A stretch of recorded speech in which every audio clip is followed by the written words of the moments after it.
Hello, friends. My name is Steve, and we are here today to start the Aspect Emperor series with the Judging Eye. We are reading chapters 1 through 4, so we'll be discussing those chapters. And we are back from our break. So it was weird having a Friday without coming by and talking. So, Katerina, how was your break? And also, can you give us an introduction? Hi, I'm Katerina.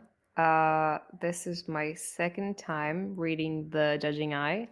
I actually read it just a couple of months ago, so you would think it's fresh in my memory. I'm afraid it isn't. There were a lot of things I did not remember reading.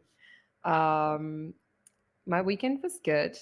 Was pretty intense, quite exhausting. I did a lot of traveling. I'm happy to be back and happy to be talking about the Aspect Emperor series with you too. Nice. And Daniel, how was your weekend? And can you give us an introduction?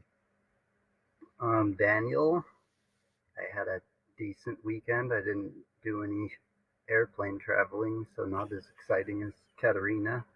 It was not very exciting. Oh, not the traveling part. and I've read this book a few times, so I know a little bit more than the thing called Steve and Katerina. And since it's your first read, Steve, what did you think? Well, yeah, it is my first read. Okay, so after the thousandfold thought, I had some I had some thoughts, but I wondered where we would go from there because it seemed like a weird place to finish a trilogy. And I love the time jump. I think it's what, like 20 years in the future. I really like that, and I really like seeing everyone in a different position because we went from them from Kellis being basically a stranger to working his way up and gaining power as through the trilogy, and then now he's up there. Espinet is went from being a prostitute to being like a queen, or like running an empire basically. And I love just hearing what's happened, or at least getting bits and pieces of what's happened between the end of the thousandfold thought and now. I especially love the children. I loved hearing about the kids, and I'm sure we'll talk about that. But um, so far, I think I I'm really liking this one. I think this is it has a different. I'm not sure if one of you can kind of touch on this too, but it has a different feel to it. I can't really put my finger on what it is, but it feels a little like a little looser. Like in the Prince of Nothing, through a lot of the books, every word felt really heavy. Like it felt really packed. It felt really dense. And not that this book isn't dense, but it feels like there's more air. Like it's a little bit easier um, to kind of get into. What did you guys think?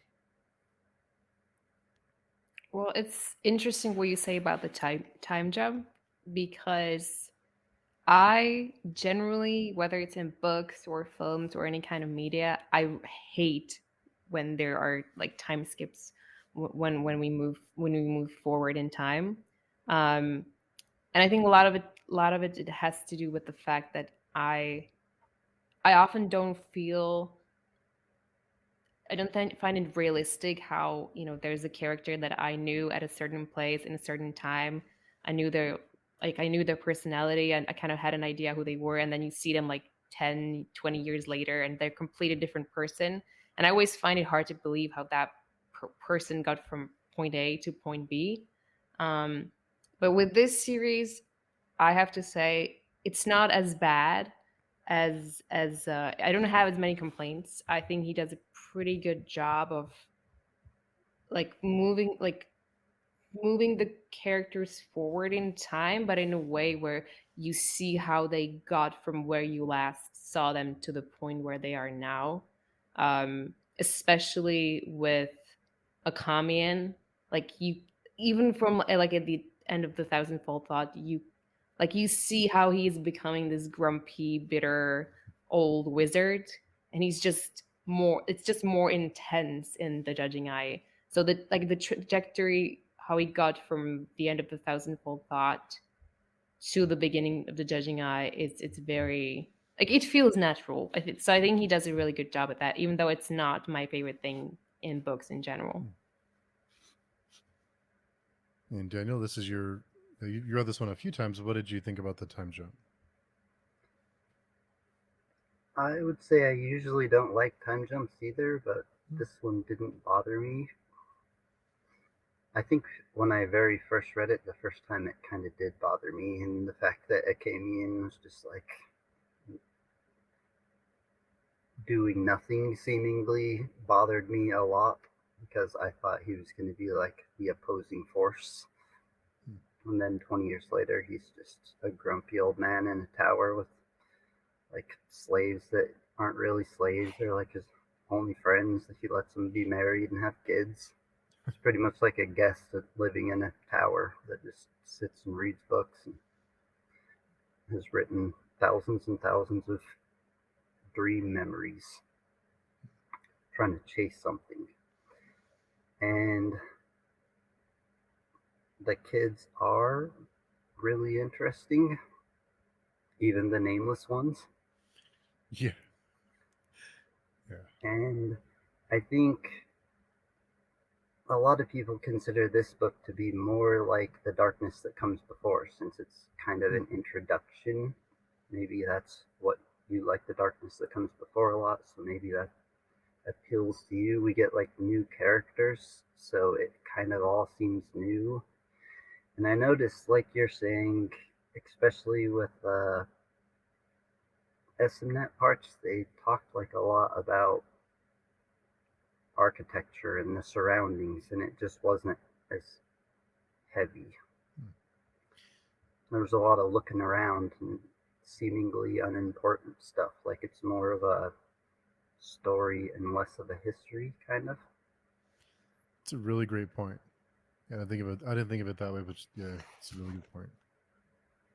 Yeah, I don't really know how to describe it. I do agree with you that the tone is maybe a little bit different. It reads a little bit different, but I've really struggled to put into words how or what makes it feel that way. But it's true that the Prince of Nothing feels like it has more gravitas. There's Hmm. it somehow reads maybe more ominous. Um, Maybe that's because some of the characters in the Judging Eye are younger, but maybe a little bit less cynical than the characters in Darkness or in the Prince of Nothing trilogy. But it's really hard to point my finger to what makes it feel different. Hmm. The I was a little bit surprised because in the first trilogy we have in the beginning we had a pretty detailed account of what happened, kind of a recap, and we didn't have much of that at all. We had the letter or that was like a page and a half, a little bit of detail there, but that was about it as far as like a recap of what happened, and it was from a certain perspective. It wasn't like an overview. It was like someone's perspective of what happened or like a quick Oh, it's recap. it's there. But it's at the end of the book. Hmm. Okay. But I think if I remember correctly, I think you can just read it now. I don't think it.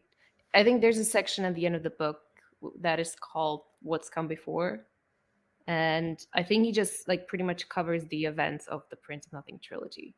So I think you can. Yeah, I think you can probably read it now, and it doesn't spoil anything for you. It might give you a little bit more like context for what happened in the Prince of Nothing. Um, but I don't think there are any spoilers for this book. So why would you summarize this book inside the book? No, I mean that for like the first trilogy, I was a little bit surprised that it didn't recap the first trilogy for someone coming into this one. Um, the there were the only thing I didn't like about the time jump was the we kind of don't know a whole lot about the Great Ordeal yet. We know a little bit. That was the only thing I was kind of like another mystery, or not really mystery, but another big event that we have to learn about. I guess that seems like they're at the beginning of this Great Ordeal, and we're kind of learning as we go. That I we missed out on the Unification Mm, Wars, yeah. which happened before, and somehow I don't. One of the Phantom has still like escaped capture and is I forget they called him like the Bandit Phantom or something like that. Yeah, he's the bandit Petiraja. Yeah. Fanile. The So last what's he? The last Petiraja of the canon. and then after how powerful Kellis appears to be, it seems strange that he's evaded capture for that long. But I guess the Great Ordeal has been happening for how long? Has it already been happening for 7 years? Is that what it said? I think it's in the middle of, or it's kind of mid, in the middle of it. I think it's, I forget exactly how long, but yeah, it's kind of, that's the only thing that I felt a little bit jarring about, is that we missed those events. After being so close to the Holy War, it seemed a little weird to miss so many other events in between. Yeah, there's a lot that happened in between. I think it's maybe a little bit clearer now why the book that Akamian wrote is called the Compendium of the First Holy War. Is there apparently were several holy wars between the end of the first one and where we are now. But I don't know that I would necessarily want to read about those events because, like, the Aspect Emperor, I think it's about something different. Like, that's just not the focus of the series at all. And we already read about one holy war, so yeah, I think it might be a bit repetitive. I think I was more surprised that there was more holy wars, because it seemed like the first holy war seemed really this monumental event that took so long, and it seemed a little strange that there were so many more of them. It kind of made it feel like it's happened again and again, so it just kind of had a weird feeling to it. Like being so close to the first one, it's like, did there have to be more holy wars in between? Could it just be something else? But that's a small gripe. They No, I were get the you. unification wars. They were just getting the last little bits of people together, like Harwill and Sorwill in these chapters, or some of the last stubborn people who called him a demon Sifrang, I think they. Yeah, I think Kellis needed to unify the three seeds before he was able to start any preparations for the Great Ordeal. And because he basically established something similar to a theocracy and declared himself the presence of God on earth, it makes sense that those wars of conquest would be referred to as holy wars.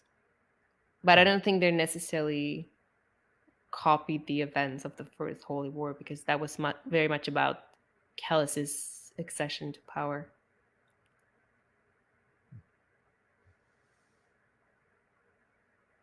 In the prologue, I did like that. I did like the changes that had happened since then, because one of the notes I had written down was the scalping years, and they were hunting Shrank and they were bringing scalps of Shrank back. I thought that was pretty neat that it changed when it kind of Shrank became this, something that was hunted instead of hunting. Yeah, what did you do? You have any guesses about the stranger that arrives among the Skullboy? Any ideas of who they might be or why they're searching for these scalpers? You know what I've noticed, to get off on a little bit of a tangent. You know what I've noticed since I've started reading this series in Malazan, that everyone told me, not everyone, but most people will tell you, just don't try to think about what's happening. Just read it. Just enjoy it.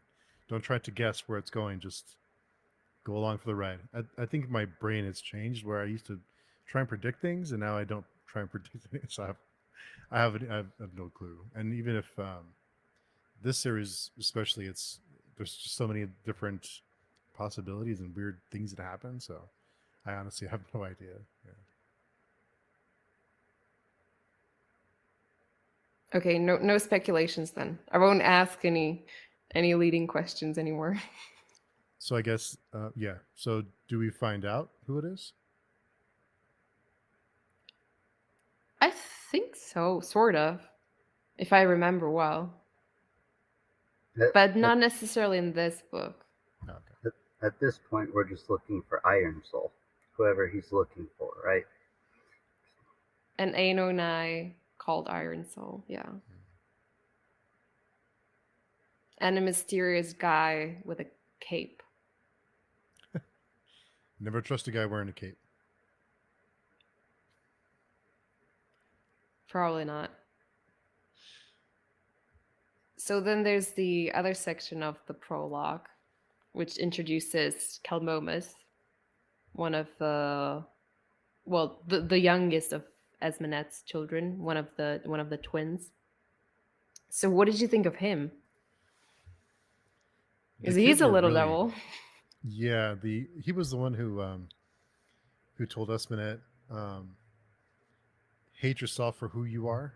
Is that the same one, or is that That's was one of the twins, right? Neurolitis, Oh, the okay. broken son. Oh, that was the one that's the one that's locked up, right? That's in the room. Okay. Yeah, there's okay. When he was 3, he said that when he was 3 years old to his mom. Yeah, and I never really thought of it. I didn't really think about it during the events of the first trilogy, but it kind of reminded me of like Superman. What would his like the powers that he has? What would that do to someone until you learn to control it? It's kind of like what would Kellis's offspring do with that kind of ability, and what would happen? I never really thought of it, so I think that was really great seeing that the kids were so different, and Espenet wanting them to love and just be kids, and they weren't. There was something else. And there's also the fact that if there were like normal Dunyin, like not normal children, but like Dunyin children raised by the Dunyin, they probably have some system for how they raise their children and how they teach them how to cope with the abilities that they're born with. But Esminet or Kellis don't have any of this support system. So I can't imagine just like, how do you raise a child like that? Like I'm it's so much admiration for Esminet for putting up with this, and I have no idea how you would handle this as a parent. Yeah, that's true. And also, before this point, it's Dunyans like among Dunyans, and these are little kids among adults who are little kids to them. So it's a little different. I especially like the nameless one that was born with 8 arms and no eyes. That was drowned in, was it wine? In unfiltered wine?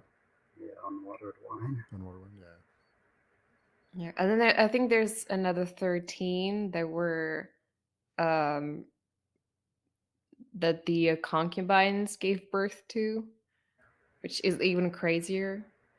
It made me wonder like what it is about Esmenet, like what makes her so special that she is able to give birth to live and healthy children, whereas seemingly no other women that Callis has tried to have children with was able to do that. Or even if they gave birth to children that were alive, that were deformed or just monstrosities as they describe it.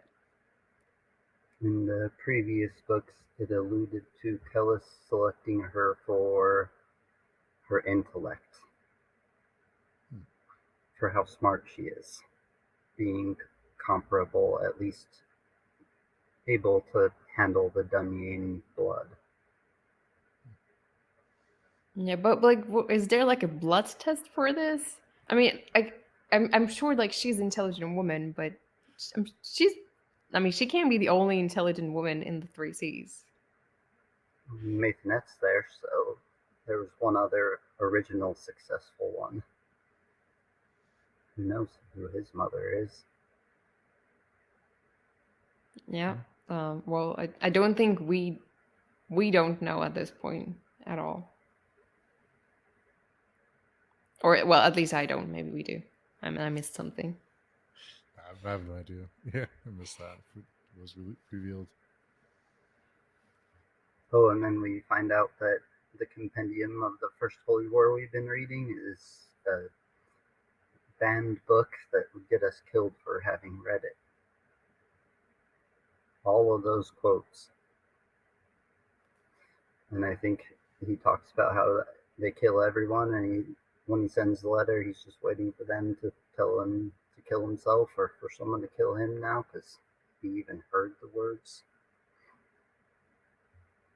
I really like the letter and the way it establishes like what kind of government Callus has built since over the past 20 years, and how really it is like he has built it on faith, and that there are like people genuinely believe that he is like the coming of God, and people are willing to die for this religion. Essenet affirms that when she's like talks about wondering what happened to all of those concubines of Kellis's and all of the slaves that were the like birth mothers, because they're all dead now. Had to be a secret. She's really struggling with her need to punish people. I feel like she even like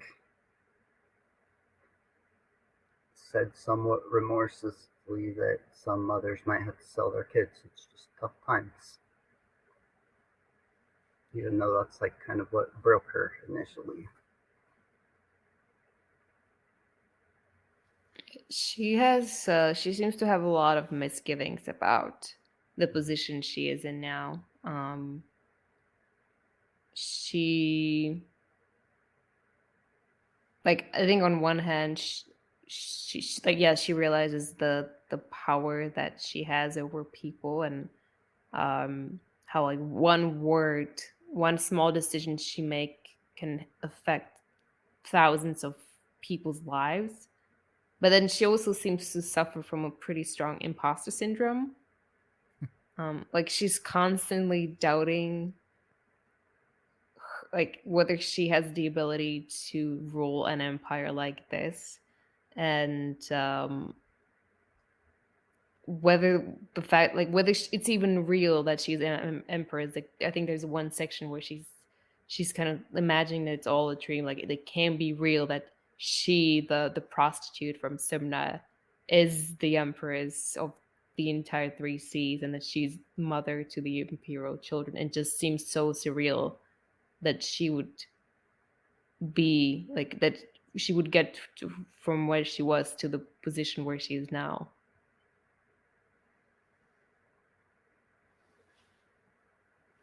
It seems like Nathanette's kind of her advisor, kind of her confidant. He kind of reassures her, and that Kellis wouldn't have chosen her if she wasn't capable, and kind of somebody that pulls her off that ledge. She's really turned inwardly to like her motherly instincts too, even though all her kids are seemingly terrible. Well, Sammy seems incapable of love. Terrible, who knows? Just incapable of being a like child. yes, Sammy is the only one that seems to genuinely love his mom, but it's hard to tell. And Kelmomus is the only one who can imitate it. Yeah. I guess they said Serway was pretty normal, and then Kellis sent her off to become a witch. So, oh yeah, and they have a female school of magic now. Women are getting all kinds of powers in this new world. One's even been the leader for 7 years, and her face is on every coin, I think they said. Yeah, I think we talked about it last time that um, Callus was already making some changes in the way that the society sort of works, and I guess this seems to be like another result of that. Him giving more power to women.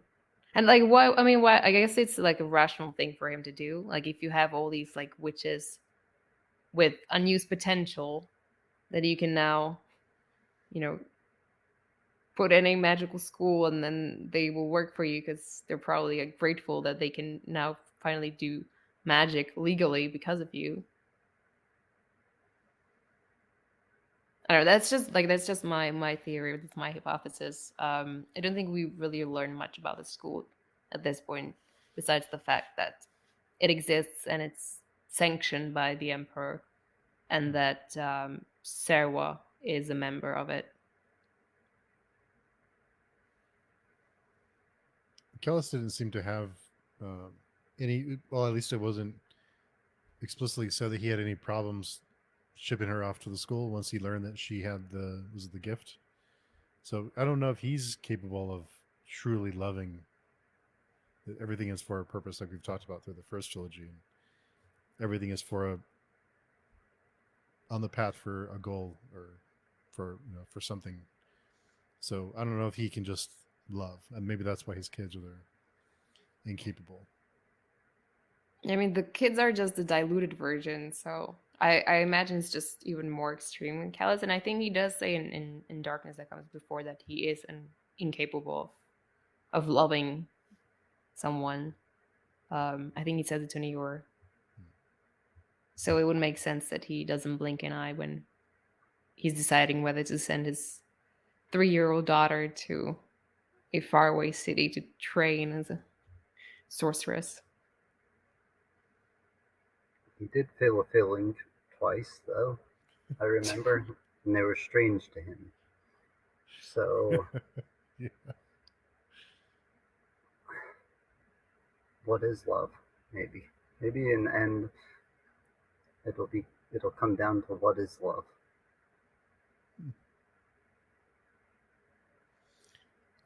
Okay, I have a what's probably going to be an unpopular opinion about. I can only speak for the first 4 chapters. So I didn't get ahead like Daniel did, but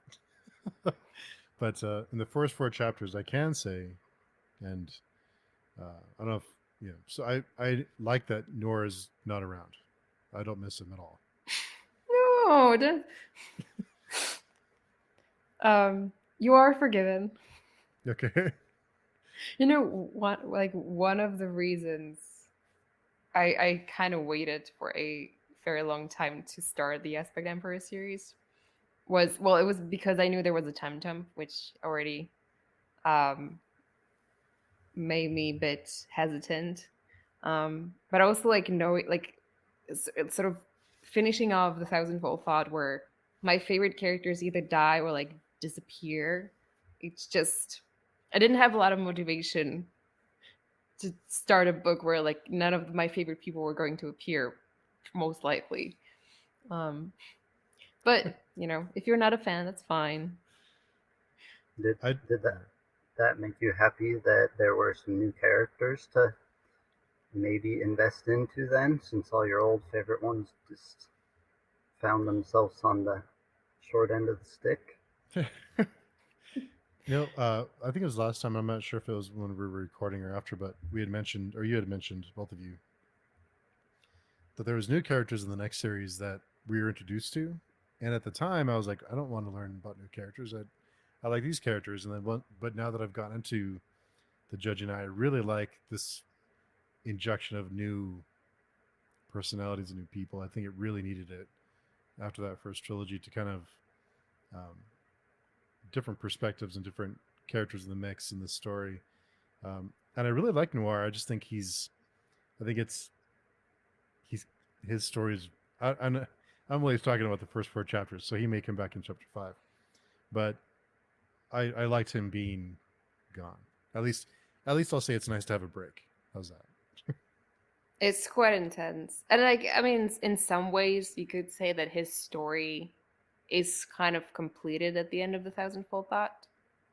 Like there is a sort of resolution to the conflict that he was fighting most of the trilogy. Um, so it's fine. It was just it was a bit hard for me, but as you said, there are new characters that we get introduced to.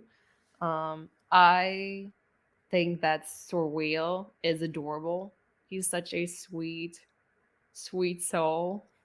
I really like him. I I think I have come to like my Mara over time, though I did find it quite difficult to get attached to at the beginning. And there are other characters that are going to be introduced, I think, later in this book that I think are very interesting to read about. So they're definitely like I have found some new people. It's just not reached the same, like they're just not as, I don't know. They're not Nayor, they're not Comfus, they're not some of the other people that I really like in Prince of Nothing. But they're good characters. They're definitely people I like in this trilogy as well. I think part of it is that, I mean, again, I've only read the first 4 chapters, but so far the feeling I'm getting from this world is, where would Noir fit? It's almost like he may not fit in this world. His his his energy, his personality, and his brute force kind of approach to everything. Would that fit now? Where would he be? Like, what would he do? I'll talk from a historical 3C's viewpoint, and that is that the last we seen him, he was with the Consul, and in the first apocalypse, the Consul and the Sylvendi fought side by side. So maybe he's gone forever, maybe he's not, but he is with the Consul, and the Consul are at the head of this war.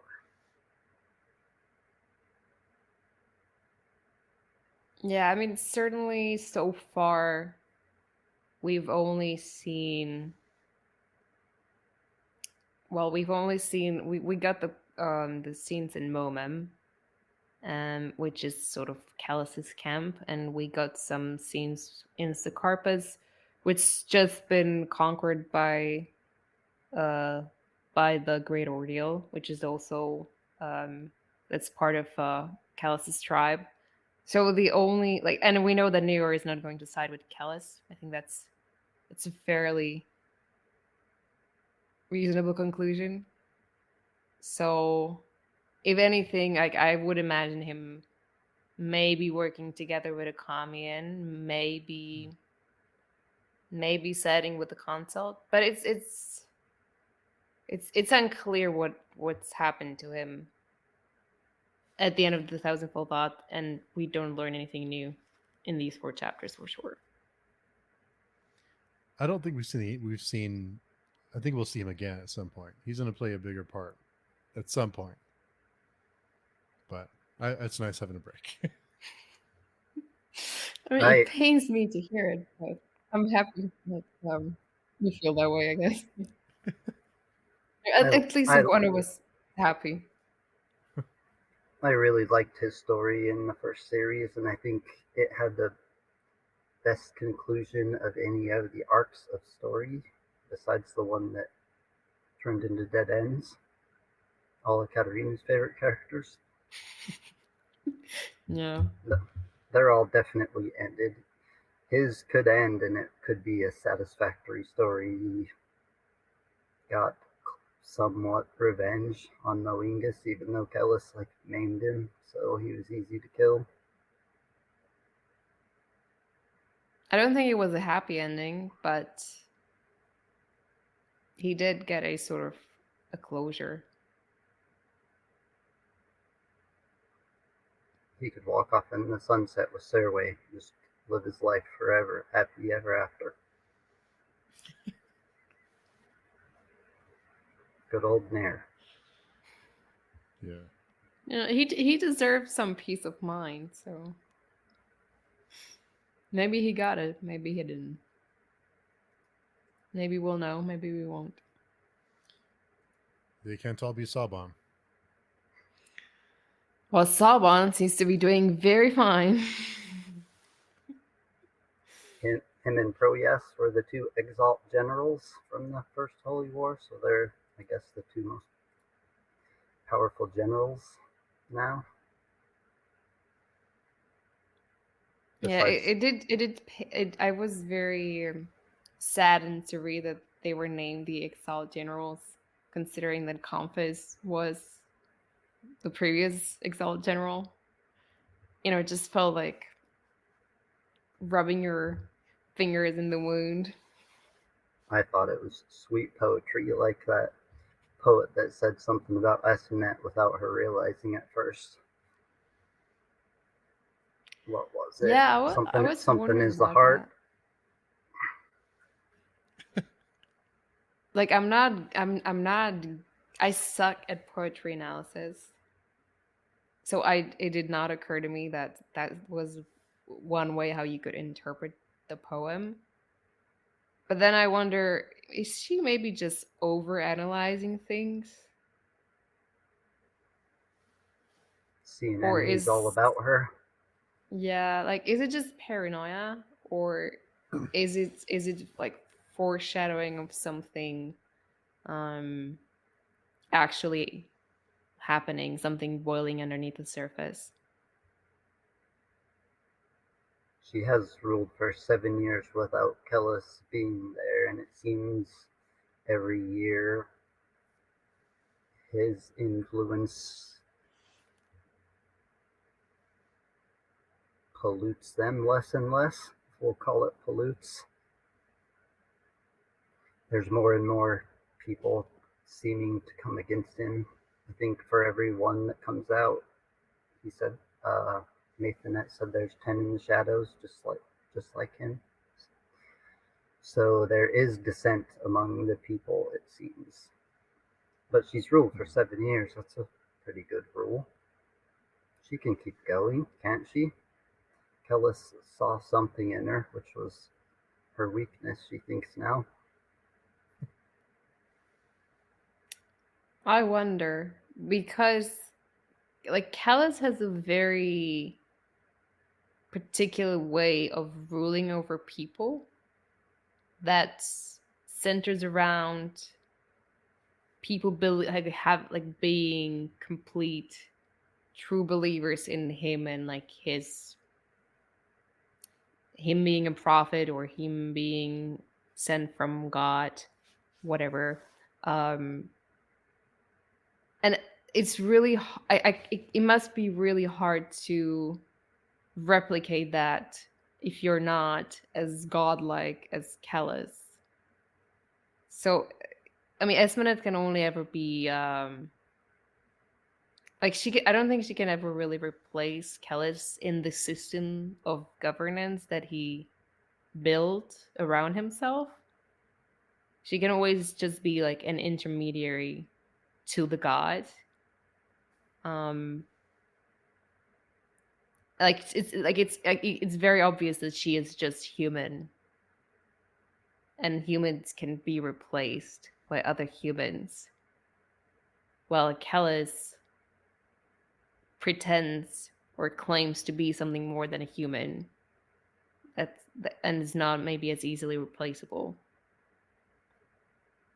So I'm not surprised that there are some signs of the empire sort of starting to crumble.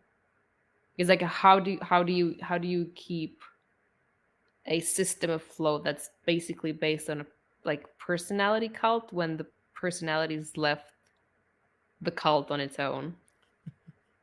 And he's taken all the men and all the food and all of the money. What he didn't spend on strength scalps over the past, I think, 11 years, it said. At first, I think it said they were giving a gold talent for each one, and then it turned down to 10 silver or something like that. But still, it's a significant amount of money that has to come from somewhere. Probably poor farmers.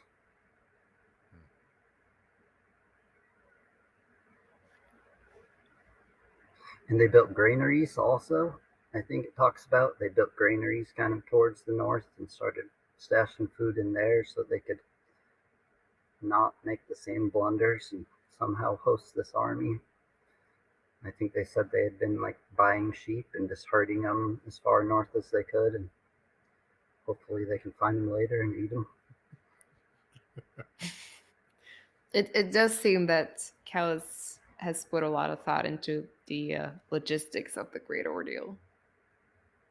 And that they do talk about the fact that um, probably maybe more people might die of just hunger and disease before they reach Golgotha than in the actual battle, because it takes so much food to move an army across a continent, and it's unlikely that the consult would come to them, so they have to march to the consult.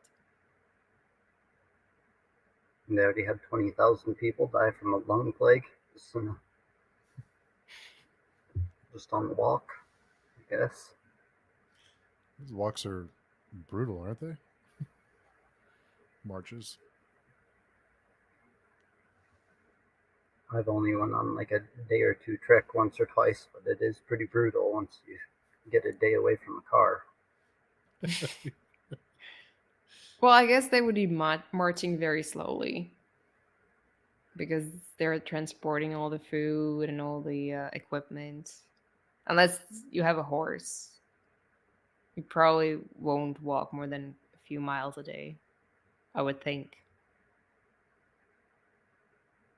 But it seems much better organized than the first Holy War. I think Callus learned some lessons there. Mm-hmm. Stay away from the desert. Yeah, I don't think you'll find many deserts in the north, unfortunately. This book does feel a lot greener to me. Like when I think of it, like the association that I get is always like forests and plain like grass. Whereas the first book, I always think of the desert and sort of like the drought and heat and the sun. Kellis uses like mist, or what is it he uses? Some voodoo magic. Just Maybe not yeah. voodoo, maybe it's just physics, but I was never very good at physics anyway.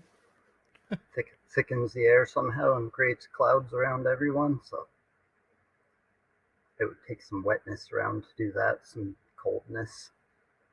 It does feel a lot colder. The bird was a stork, which is like a cold ocean bird, kind of. Yeah, what was that about? It seemed to be some kind of an omen. Maybe intended for the king of Sucarpus. But I was not at all. I have no idea what it's supposed to represent.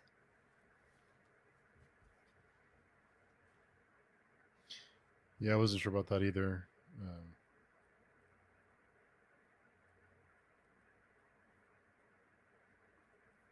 I would just say spectacle. Kellis knows how to control the scene really well.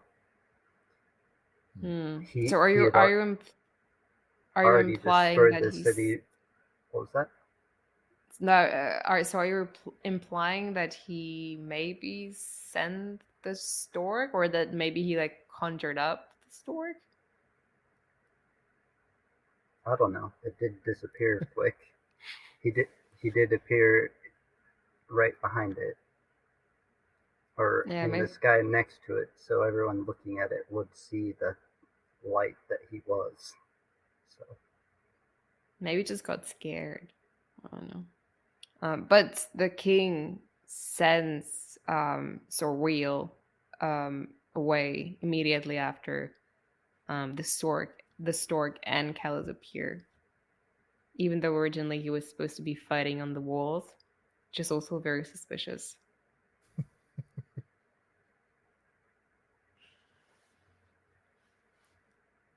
And then there's sort of he's sort of being he's like they're running through the city and they're running into the citadel, and then they get there and Kells just blasts a hole through the wall and kills everyone.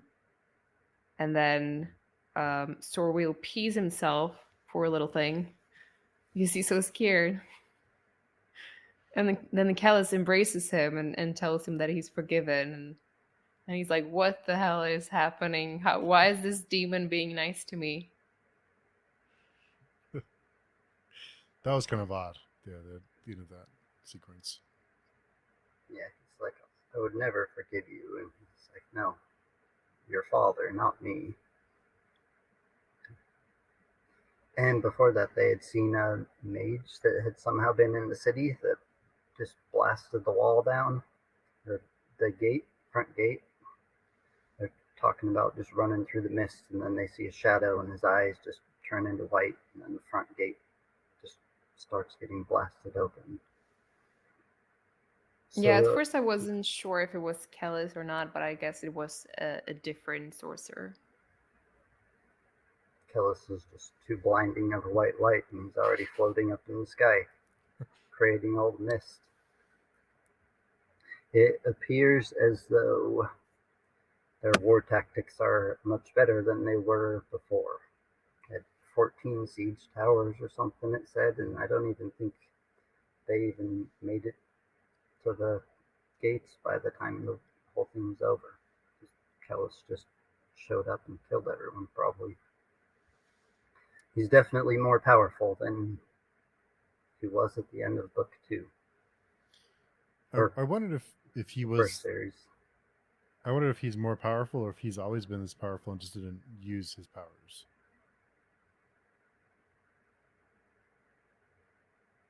I think he's still. I mean, magic is something that you need to learn. Like it's you may have the potential, but it's not like an innate ability. So even if Kellis has like an incredibly steep learning curve, I think it's still something that he had to study with other sources. Like he had a Kamian teach him the basics of sorcery. So I would assume that he had other mandate schoolmen or any of the sorcerers from any of the other schools teach him their tricks as well. Though he'd probably just pick them up very quickly. Yeah, the Gnosis is the most powerful school, and he learned that first, but the other schools have some secrets too. And war is intellect, and the longer he has to hone his intellect, the more powerful, I guess, he should be. He's got to be, what, 50 something now, though? 52 years old? Yeah, he was 33 in Darkness That Comes Before, I think.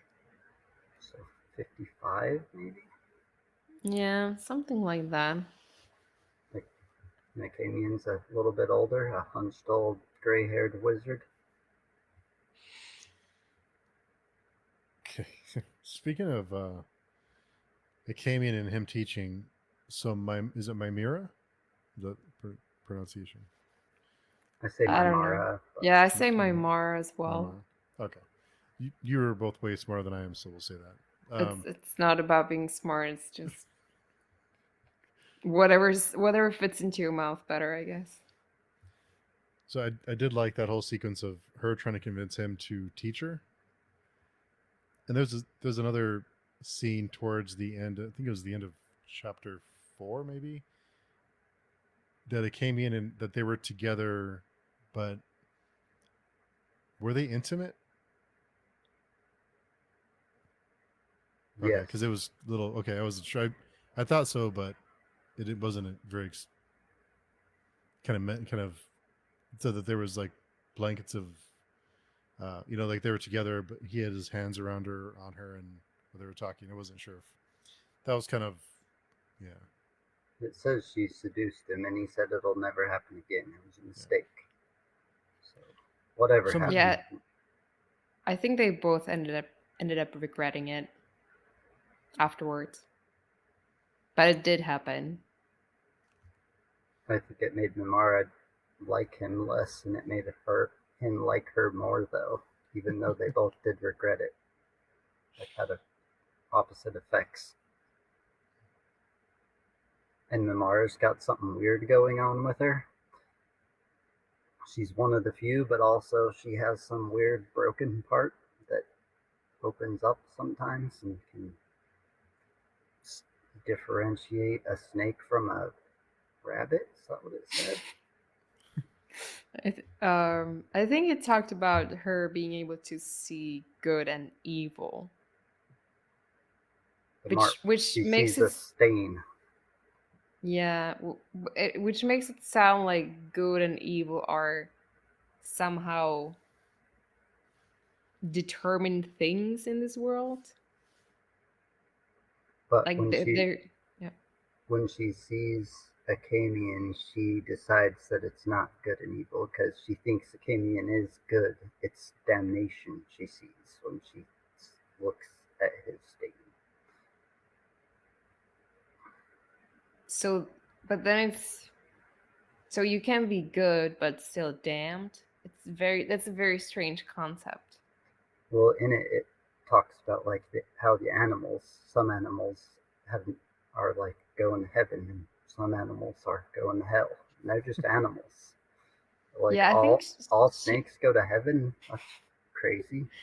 I think she mentions that good men shine brighter than good women, which I find bizarre.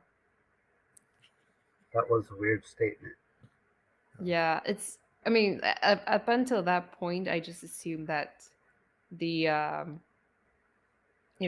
like this the sexism in this world was just like a product of the society. But this seems to imply that it's like the sort of hierarchy between sexes is like an objective fact about the world. According to the outside, even. Yeah, that's what it appears to imply.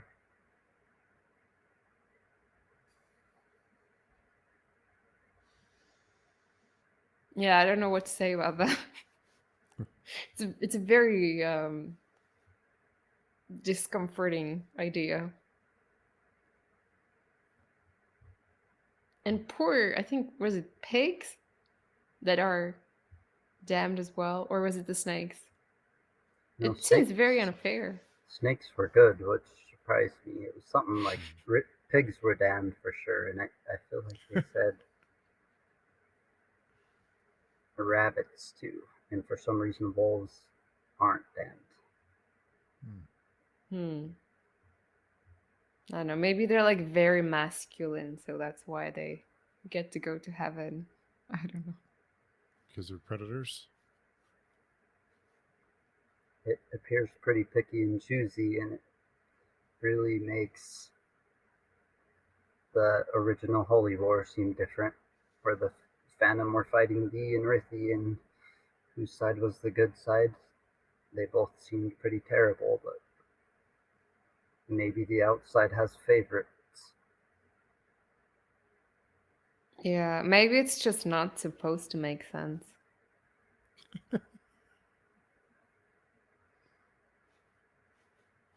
I'm pretty old, and I've been around lots of religious people and religious talks, and a lot of it still doesn't make sense to me in this world. So, Well, I'm certainly curious to find out more about the outside and about whether there are some like hard rules about what you have to do or who you have to be in order to go to heaven or go to hell.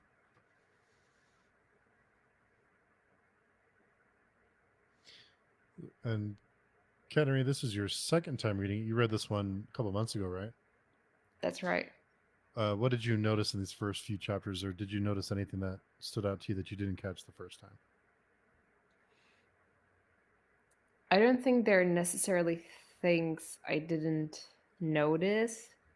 it was obviously it was a lot easier because I already knew who the new characters are. I would say maybe what changed this time is I have more sympathy for the female characters.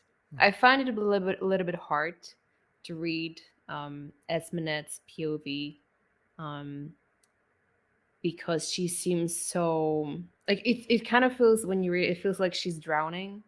Like you had this like incredible arc in The Prince of Nothing, where she goes from being this like lowliest person to this extremely powerful person, and then you start the judging eye, and she's just like always complaining how hard it is to be an empress, and she seems so obsessed with her children. I found really uncomfortable. But I think this time around, I have a lot more understanding for where she's coming from, and I can relate to maybe because I just read it like a little bit. You know, I've read the first two books in this series. Like maybe I have just a little more context, so I have more.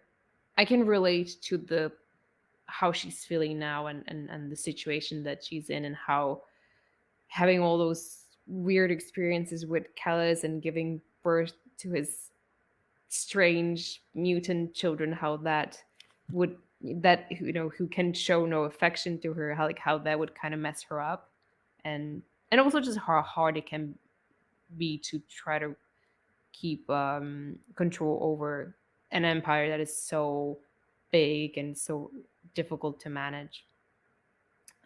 So I think I have a lot more sympathy for her, and also for Mymara. Um, she I don't know, she also like she's such a tragic character that it was quite uncomfortable for me to read. Like is like we had Serway in the first trilogy, and we had Esmenet, and it was pretty sometimes it was pretty bleak to read about these women. So I thought, oh, here's another one. But I did come to like her by the end of the second book, The White Light Warrior. So it's been more enjoyable to read the Judging Eye, read their scenes in the Judging Eye again. What about you, Daniel? You've read this a couple of times, a few times. Is there anything that stood out to you this time?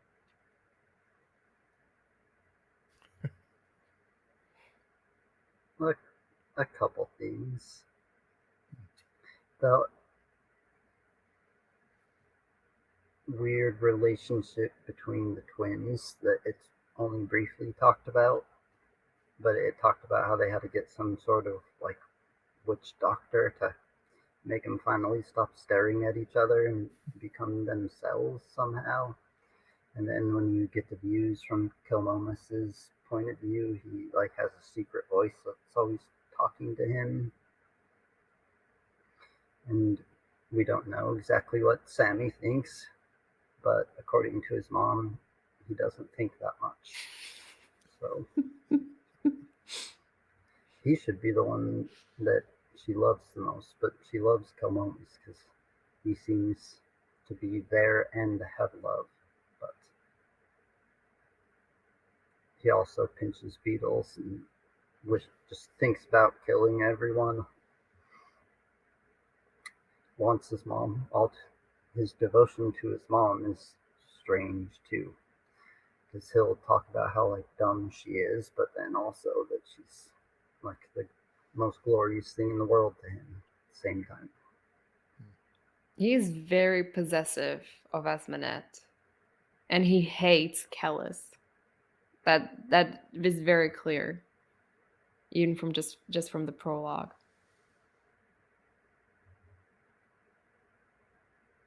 And then we got some mundane dreams by Seswatha, which has been that was kind of weird. I came in just talking about stubbing a toe, how traumatic it was in his dreams that usually involve just like mass murder. Yeah, it's like a toe. What a breakthrough. But And I mean, it is also, interesting. Sorry to interrupt the dreams. there was one dream at the end of the Thousandfold Thought that a Kamian had, I think like in the last chapter maybe, which also seemed to change from the dreams that he would normally experience. But it doesn't seem like he noticed that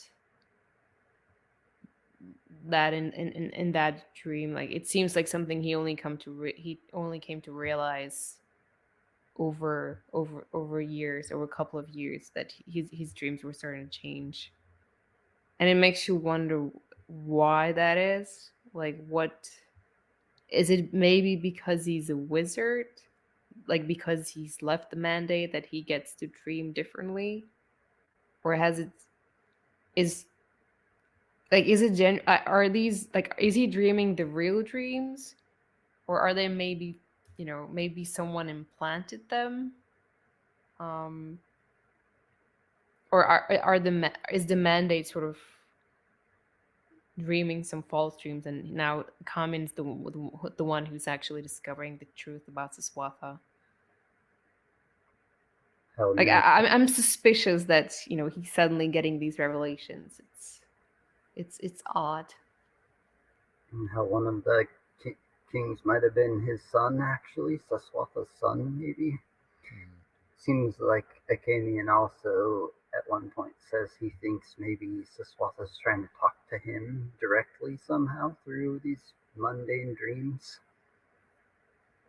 But even he doesn't know. He's just trying to find meaning out of it. He talks about how even some of the more common dreams they have variances in the ending, and people have like tried to apply numbers to the variances and just went crazy trying to search for meaning in just slight changes in the dreams they share. And he's just looking for one thing. What is Ishwal? And now he finds Yeah. out that the unholy or the, what do they call it? The great ordeal is marching, and he wasn't ready to hear that news. Yeah, he thought he had more time. But like, that's what happens when you lock yourself up in a tower and don't talk to anyone for 10 years.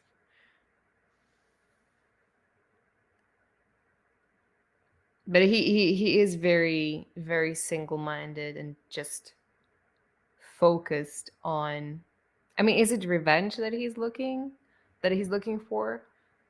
It does seem like it doesn't seem like he cares about the world or saving the world from the console or anything worldly. It just seems that he wants to learn the truth about Callus and destroy him with the Proof. help of that. Yeah. Proof is what is driving Akamian at this point. Like, what does he think is going to happen? If like, or that he's going to show up in Momim and tell Esmenet, see, I was right all along. I don't like, I don't like, she knows. Like, I think she's lost from what I can tell, even just from like this one chapter. It seems like she's pretty much lost the infatuation that she has with Kellis.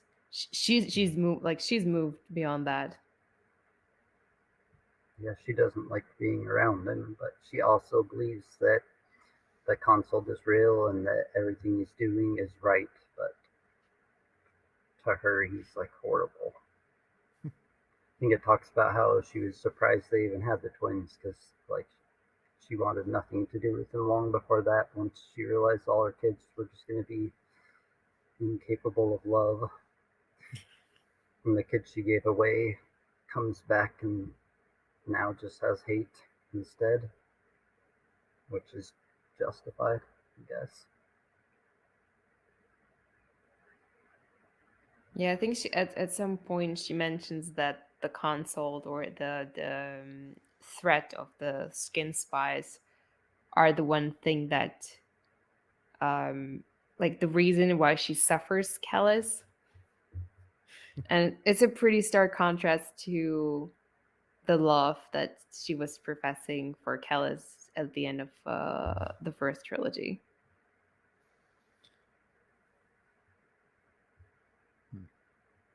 Kind of the Right. same trajectory that Achaemen had with Kellis. That he had this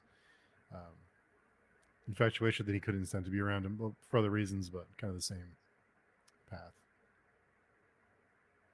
Right now, action-wise, Kellis is doing what he should do to stop the second apocalypse. He's giving money for shrink heads. He's amassed an army to go up and like fight the shrink or whatever he's trying to do with this great ordeal. And that is the goal of the mandate and what they think. They need to stop the second apocalypse, and the shrink are like the horde. So the horde needs to be cold. But personage wise, he's for sure a false prophet. They know that because he has basically admitted it to those few people. So he's doing what should be done, but admittedly a false prophet and a horrible person. It's just so a weird needle point Kellis is on. Yeah, it's like he's almost the hero of the story, but do the ends really justify the means? But I mean, if you end up saving the world from a genocide, does that not make you a good guy? I don't know. You know, even if you make a few people in your life miserable, and some like few thousand or tens of thousands die on the side,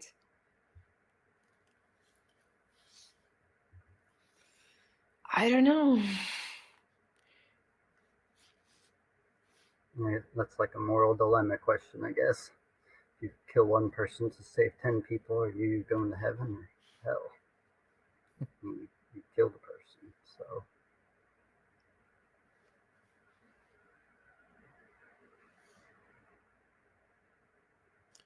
Well, anything I else? guess, Go ahead, Jenny. I guess we'll see. I'm glad that you liked these first 4 chapters so much because I think things are about to cook up a little bit now. I think all these children, I think this whole setup is going to end very badly somehow. I'm not sure how, but you get the impression that it's just teetering on the edge. That's something, I don't know if many of them will survive by the time the series is over. Just you kind of get that. I don't know. For me, anyway, maybe I'm just bleak. Something bad is going to happen to most of them. I did tell you guys that I expected this series to match the darkest of the darkest stuff you've read, so. Seems fine so far, but we'll see. Is it darker than Negative Space? We'll see when we get there. Okay. In a different sense, I would say for sure. In most senses, probably for sure. Because I've heard from a lot of people that the fourth book is it's just like this mind blowing experience. So, but we do have my Mara, who seems like a generally good person, and Swordwell, who seems like a generally good person. Yeah, I a think sharp that's contrast really to the first series, right?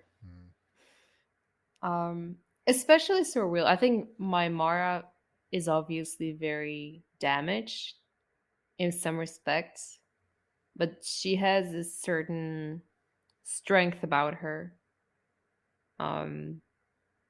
that does make her somehow it does make her feel like she is a positive character, even though there is a lot of trauma that she carries with her. But Sorwheel for sure, like he's um, it's surprising, especially for a man, like even if he's very young, to be so uncorrupted, so pure in some ways. It's Well, very refreshing and very unexpected. Like you wouldn't expect it in the world as we have come to know it, at least so far. that reminds me of a couple of revelations he has.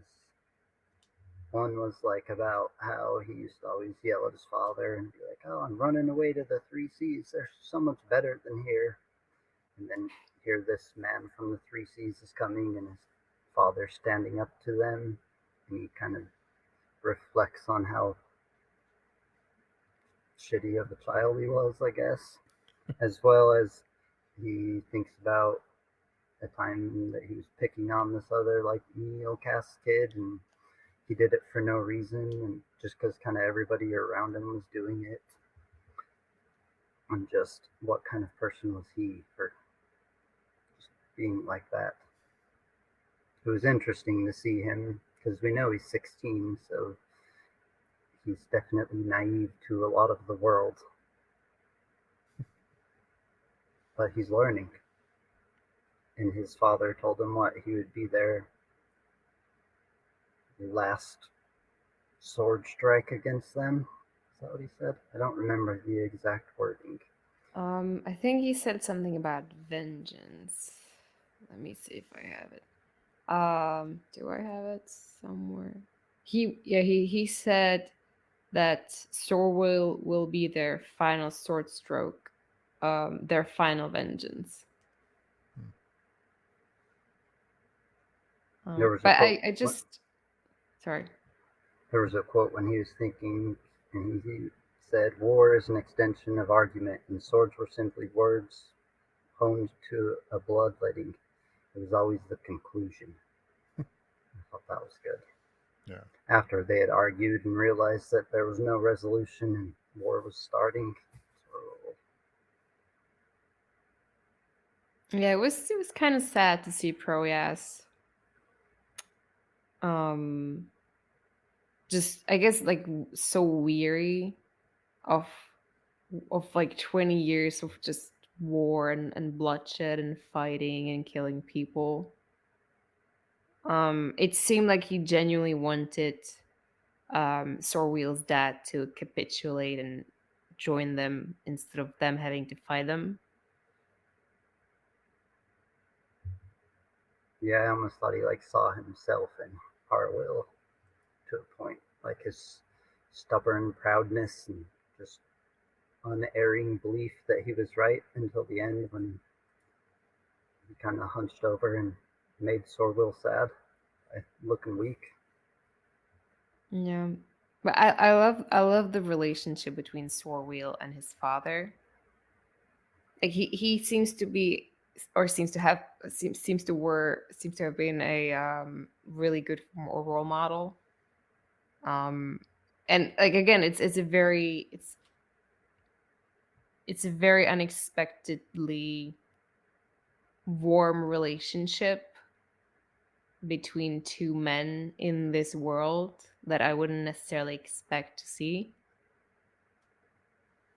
Like And then, Sorwheel's dad genuinely care for his son, and Sorwheel seems to have a lot of respect and love for his father as well. and they're both like loyal, nice people, and their empire seems to be like founded upon morals. And he's just like, just keep going, just leave our city alone. And then this holy group of people that are fighting in the name of God just destroyed them all. Yeah, I wonder if it's just like is it just because they're from this very like specific area of the world, or is it just they happen to be nice people despite their circumstances? They We haven't somehow we, reminded we me of the Starks, reminded me of Winterfell, and Winterfell got wrecked. Yeah, I can see some parallels.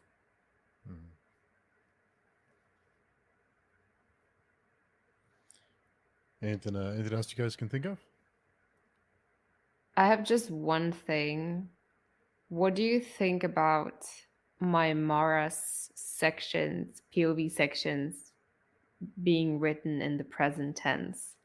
That's probably the weirdest thing about this Hmm. book for me. It was so jarring when I first started it. And it took me a really long time to get used to it. And I'm still not sure that I have gotten used to it. I catch It's it, just but bizarre. it's not jarring at all to me, but I catch it. But I know exactly what you mean. They are. When it gets to her, it's definitely written completely different. Huh. Steve I didn't didn't. even notice. I didn't notice. I didn't even notice. But if you go back and read, it'll be like, I stoked the fire. I threw a log in. Hmm. When she it's just all written really different compared to every single other point of view. Yeah, well, Huh. I noticed it immediately, and I've been wondering since, what is the reason for that? Like, what makes her so different from the other characters that she would get, like that he would write her POV this way and not in past tense as all the other ones. It's just it's strange. I would say there's definitely a reason. It is completely different than any of the other characters, and if there wasn't a reason, you wouldn't have wasted the time. I'm sure he had to like bring himself out of his own head and his own storytelling to write her parts.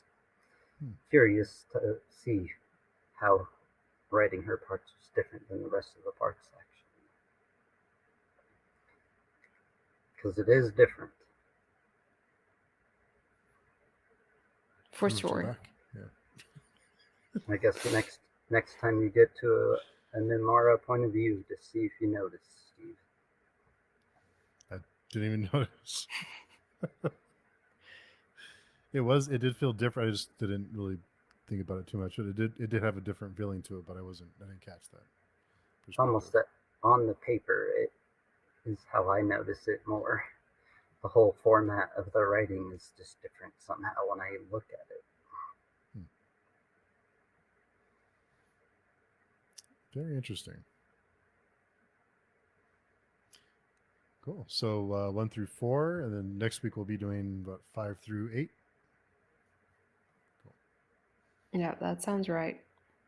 Awesome. So there are 16 chapters, and we'll do 4 each week. Kind of nice pace. So awesome. So Katerina, where's the best place for people to find you and tell you how wrong you are about Sabon? Well, you're more than welcome to present your arguments to me on the page string forum, or you can also find me on Instagram at the errand. Your inbox will be flooded with Sabon pro Sabon readers. I'm sure he has a large following Yeah. in the community. And Daniel, where can people find you? I'll be in the comments letting Steve know he's wrong about Nair. You can all do that with me.